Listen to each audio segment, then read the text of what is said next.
ஓம் ஸ்ரீ திருச்செந்தூர் வேலவன் துணை அன்பர்கள் யாவருக்கும் என்னுடைய அன்பான வணக்கங்கள். நான் பண்டிட் பாலசுப்ரமணி கோடம்பாக்கத்தில் இருந்து சதயம் ஸ்டார் அஸ்ட்ரோ டிவி நேயர்கள் அனைவருக்கும் என்னுடைய அன்பு கலந்த வணக்கங்களை தெரிவித்துக் கொள்கின்றேன். ஜோதிட சாஸ்திரத்தில் நாம் இன்று காண இருக்கின்ற தலைப்பு என்னவென்றால், சொந்த தொழில் செய்கின்ற யோகம் யாருக்கு உண்டு, யாரெல்லாம் சொந்த தொழில் செய்தால் வாழ்வில் ஒரு மிகப்பெரிய வெற்றியை அடையலாம் என்ற அனுபவ ரீதியான விஷயங்களை எல்லாம் தற்போது தங்களோடு பகிர்ந்து கொள்ள இருக்கின்றேன். அந்த வகையிலே முதலில் சொந்த தொழில் செய்ய வேண்டும் என்றால் நாம் எந்த கிரகத்தை பார்க்க வேண்டும், எந்த பாவகத்தை பார்க்க வேண்டும் என்பதை ஒவ்வொருவரும் அறிந்து கொள்ளுங்கள். அந்த வகையிலே முதலில் சொந்த தொழில் என்றாலே 10ஆம் பாவகம் தான். பாவக அடிப்படையிலே உங்களுடைய ஜாதகத்திற்கு லக்னத்திற்கு 10ஆம் வீட்டிற்கு உண்டான கிரகம் யார் என்பதை கவனித்துக் கொள்ளுங்கள். அதே போல சொந்த தொழிலை சுட்டி காட்டுகின்ற கிரகம் யார் என்றால் சூரிய பகவான். அப்பொழுது ஒரு ஜாதகத்தில் லக்னத்திற்கு 10ஆம் அதிபதியும் சூரியனும் நலமாக இருந்தாலே அவர்கள் சொந்த தொழிலில் ஒரு நல்ல யோகத்தை நிச்சயமாக அடைய முடியும். அதே சமயத்தில் இந்த சொந்த தொழிலை நாம் இரண்டாக பிரிக்க வேண்டும். ஏனென்றால் சொந்த தொழில் என்று வைத்துக் கொள்கின்ற பொழுது பொதுவாக பார்த்தீர்கள் என்றால் பெரிய பெரிய நிறுவனங்கள், அதாவது பார்த்தீர்கள் என்றால் பெரிய பெரிய மிஷினரி சார்ந்த தொழில் செய்பவர்களுக்கு என்று ஒரு பாவகத்தை ஆய்வு செய்ய வேண்டும். அதே போல பொதுவாக ஒரு மளிகை கடை வைத்திருக்கின்றார்கள் அல்லது ஏதேனும் ஒரு கடை வைத்து நடத்துபவர்களுக்கு வேறு விதமாக நாம் பார்க்க வேண்டும். ஆக பொதுவாக ஒரு நிறுவனம், ஒரு பெரிய ஒரு தொழில் நிறுவனம் இருக்கின்றது என்று வைத்துக் கொள்ளுங்கள். மிஷினரி சார்ந்த விஷயங்களால் அந்த தொழில் இயங்குகின்ற பொழுது கண்டிப்பாக அந்த ஜாதகருக்கு 10ஆம் அதிபதி நலமாக இருக்க வேண்டும், சூரியனும் நலமாக இருக்க வேண்டும். இதற்கு ஒரு பாடலே சொல்வார்கள், சொந்த தொழிலில் ஜெயிப்பவர்கள் யார் என்று ஒரு பாடலே சொல்வார்கள். பத்தினிற்குரிய கோள் உச்ச பலத்தோடு சிறக்க ஆறிற்குடையோன் சத்திலா நீசமாக சமனோடு தொழிலின் தேர்வில் வெற்றியும் கிட்டும் என்று பாடல் சொல்கின்றது. அதாவது பத்திற்குரியோன் உச்ச பலமோடு சிறக்க, ஆறிற்குடியோன் சத்திலா நீசமாக என்று சொல்லி இருக்கின்றார்கள். இதை விட்டலாபுரம் ராஜன் அவர்கள் தான் எழுதிய நவீன ஜோதிட சிந்தாமணி என்னும் நூலில் மிக அழகாக குறிப்பிட்டிருக்கின்றார்கள். அவர்கள் சொல்வது என்னவென்றால், ஒரு ஜாதகத்தில் 10ஆம் அதிபதி உச்ச பலம் பெற்று அல்லது ஆட்சி பலம் பெற்று ஜாதகத்தில் 6ஆம் அதிபதி நீசம் பெற்றிருப்பவர்கள் சொந்த தொழிலில் ஒரு மிக உயர்ந்த யோகத்தை நிச்சயமாக அடையலாம் என்று அதில் சொல்லி இருக்கின்றார். அப்போது நாம் ஒரு ஜாதகத்தை எடுத்துக்கொண்டோமானால் லக்னத்திற்கு 10ஆம் அதிபதியும், அதே போல் பார்த்தீர்கள் என்றால் ஜாதகத்தில் லக்னத்திற்கு சூரியன் எந்த வீட்டிற்கு உண்டானவர், அவர் எந்த பாவகத்தில் இருக்கின்றார் என்பதையும் கவனித்து அதன்படி நாம் சொந்த தொழிலை செய்தோமானால் கண்டிப்பாக வாழ்வில் ஒரு மிகப்பெரிய வெற்றி என்பது நிச்சயமாக உருவாகும். இதற்கு லக்ன ரீதியாக சில விஷயங்களை கையாள வேண்டும்.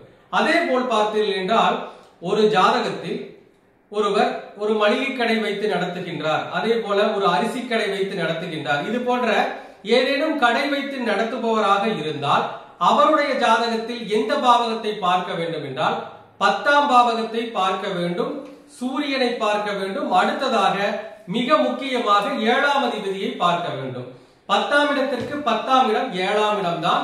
பொதுவாக 7ஆம் இடம் என்பது ஜோதிட சாஸ்திரத்தை பொறுத்தவரையில் நமக்கு வரக்கூடிய வாடிக்கையாளர்களை சுட்டி காட்டக்கூடிய பாவகமாகும்.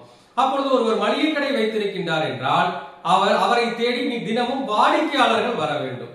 அப்பொழுது இது போன்று நேரடியாக வாடிக்கையாளர்கள் சென்று ஒரு பொருளை வாங்குகின்ற தொழிலை செய்கின்றவர்களுக்கு ஜாதகத்தில் 7ஆம் அதிபதியும் 10ஆம் அதிபதியும் நலமாக இருக்க வேண்டும்.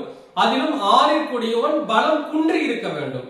இப்படி பிறந்த ஜாதகர்கள் கண்டிப்பாக சொந்த தொழிலில் ஒரு மிகப்பெரிய ராஜயோகத்தை நிச்சயமாக அடைவார்கள். இதற்கு சில உதாரண ஜாதகங்களை நான் சொல்கின்றேன். அப்பொழுதுதான் அதற்குண்டான முழு விஷயமானது உங்களுக்கு புரியும். அதே சமயத்தில் இன்னொரு விஷயத்தையும் கவனித்துக் கொள்ளுங்கள். ஒருவர் சொந்த தொழில் செய்கின்றார் என்றால் அவர் பெயரில் செய்கின்ற விஷயமாக இருந்தாலும் ஜாதகத்தில் 2ஆம் இடம் என்பதுதான் நாம் முதலீடு செய்கின்ற இடம்.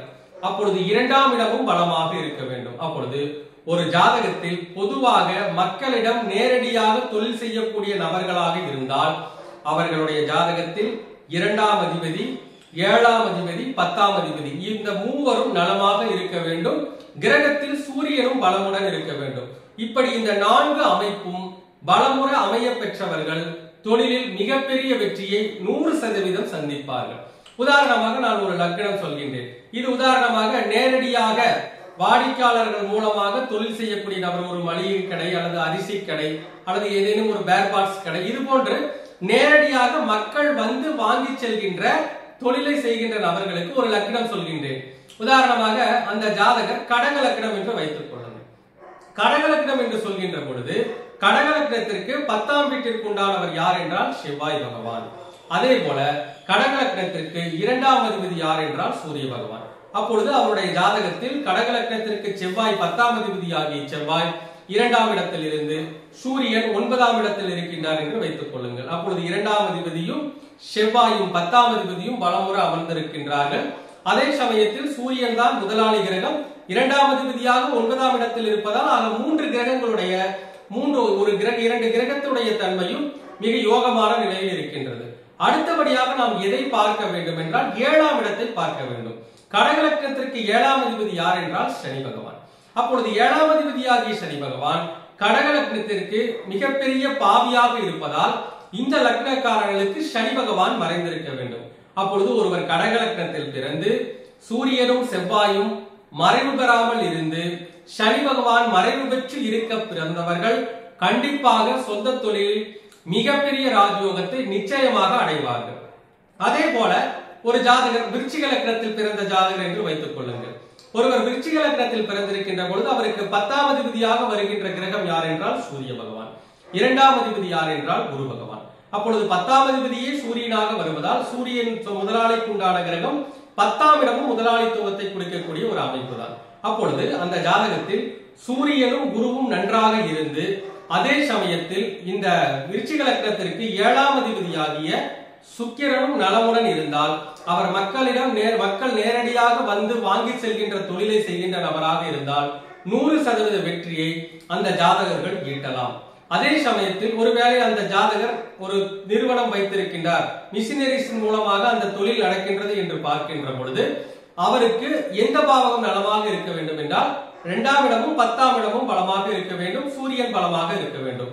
அப்படி பார்க்கின்ற பொழுது விருச்சிக லக்னத்திற்கு 2ஆம் அதிபதி குருவும் 10ஆம் அதிபதி சூரியனே 10ஆம் அதிபதியாக வந்து விடுவதால் இந்த குருவும் சூரியனும் பலமுறை இருந்தால் அவர் மிகப்பெரிய தொழில் நிறுவனங்கள் இந்த மிஷினரிஸ் மூலமாக இயங்கக்கூடிய தொழில்களை செய்கின்ற பொழுது அவருக்கு வாழ்வில் மிகப்பெரிய வெற்றி என்பது நிச்சயமாக கிடைக்கும்.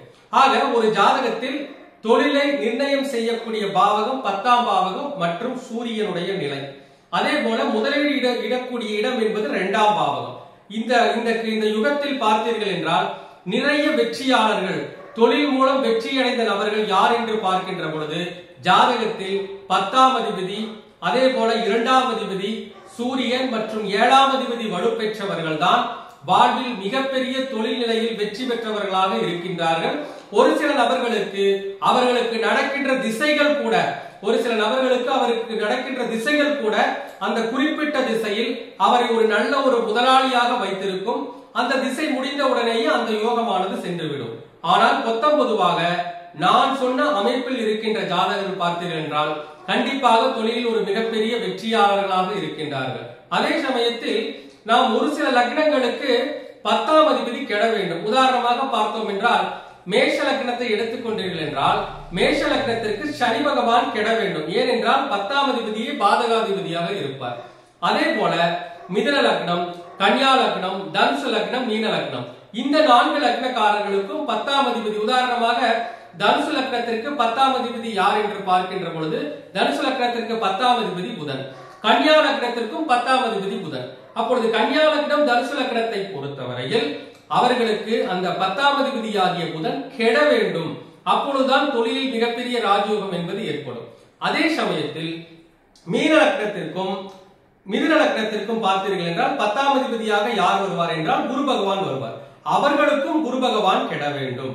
இப்படி சில லக்னம், ஒரு 5 லக்னத்திற்கு மட்டும், அதாவது மேஷ லக்னம், மிதுன லக்னம், கன்னி லக்னம், தனுசு லக்னம், அதே போல் பார்த்தீர்கள் என்றால் மீன லக்னம், இந்த 5 லக்னக்காரர்களுக்கும் 10ஆம் அதிபதி கெட்டால் தான் தொழிலில் மிகப்பெரிய ராஜயோகம் என்பது ஏற்படும். அதிலும் ஒரு சில விஷயங்களை நாம் கவனிக்க வேண்டும். மிதுன லக்னத்தை எடுத்துக்கொண்டோமானால் 10ஆம் அதிபதி கெட வேண்டும் என்ற விதி இருந்தாலும் சூரியன் 3ஆம் அதிபதியாக வருகின்ற காரணத்தினால் சூரியனும் நலமுடன் இருக்க வேண்டும். அதே போல கன்னியா லக்னத்தை பொறுத்தவரையில் 10ஆம் அதிபதியாகிய புதன் கெட்டு இருக்கின்ற பொழுது 12ஆம் அதிபதியாகிய சூரியன் வந்து விடுவார். அப்பொழுது கன்னியா லக்னத்தை பொறுத்தவரையில் சூரியன் கெட்டு விட வேண்டும். இப்படி சில விதிகளை நாம் ஜாதகத்தில் பார்க்க வேண்டிய அவசியம் இருக்கிறது. ஆக ஒரு ஜாதகர் சொந்த தொழில் செய்கின்ற ஜாதகராக இருந்தால் நான் ஏற்கனவே சொன்னது போல 2ஆம் இடம் 10ஆம் இடம் சூரியன் இந்த 3 நிலைகளையும் கவனிக்க வேண்டும். நேரடியாக மக்கள் தொடர்பில் தொழில் செய்யக்கூடிய நபர்களுக்கு 2ஆம் இடம் 10ஆம் இடம் சூரியன் மற்றும் 7ஆம் அதிபதி இவர்கள் நன்றாக இருக்க வேண்டும். அப்படி இருக்கின்ற பொழுது கண்டிப்பாக அவர்கள் வாழ்நாள் வெற்றியாளர்களாக வருகின்றார்கள். அதிலும் அவர்களுக்கு கொடுப்பினையான அந்த யோக திசை வருகின்ற பொழுது சொந்த தொழிலில் மிகப்பெரிய உயரத்தை நிச்சயமாக அடைகின்றார்கள். ஆக நீங்கள் ஒவ்வொருவரும் உங்கள் ஜாதகத்தில் சொந்த தொழில் செய்யக்கூடிய யோகம் இருக்கின்றதா என்று பார்த்து அதன்படி நாம் எந்த தொழிலை செய்ய வேண்டும். பொதுவாக பார்த்தீர்கள் என்றால் எல்லோருக்கும் எல்லா விதமான தொழிலும் சரியாக அமையாது. இந்த தொழிலை தேர்ந்தெடுக்கின்ற பொழுது நாம் டிஎன்ஏ எனர்ஜியை கவனிக்க வேண்டும். நான் ஏற்கனவே பல பதிவுகளில் சொல்லி இருக்கின்றேன்.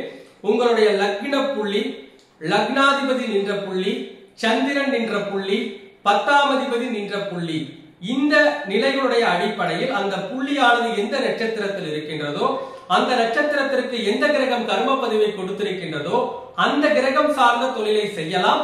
ஆனாலும் அந்த கிரகம் பலமுடன் இருக்க வேண்டும். இதை நீங்கள் கவனித்துக் கொள்ள வேண்டும். ஒரு சில நபர்களுக்கு இந்த 4 விஷயங்களுமே சரியாக அமையவில்லை என்றால் திசை நடக்கின்ற பொழுது அந்த திசை நின்ற நட்சத்திரநாதன் எந்த கிரகத்தினுடைய கர்ம பதிவை பெற்றிருக்கின்றாரோ அந்த கிரகம் நலமாக இருந்தால் அந்த திசையில் அந்த கிரகத்தினுடைய காரகத்துவம் பாவகத்துவம் சார்ந்த விஷயங்களை செய்து கூட வாழ்வில் ஒரு மிகப்பெரிய வெற்றியை நிச்சயமாக அடைய முடியும். ஆக நீங்கள் ஒவ்வொருவரும் உங்கள் ஜாதகத்தில் சொந்த தொழில் யோகம் இருக்கின்றதா என்பதை அறிந்து தக்கபடி, ஏனென்றால் இந்த காலகட்டங்களில் தொழில் செய்து வெற்றி பெறுவது என்பது ஒரு சவாலான விஷயம்.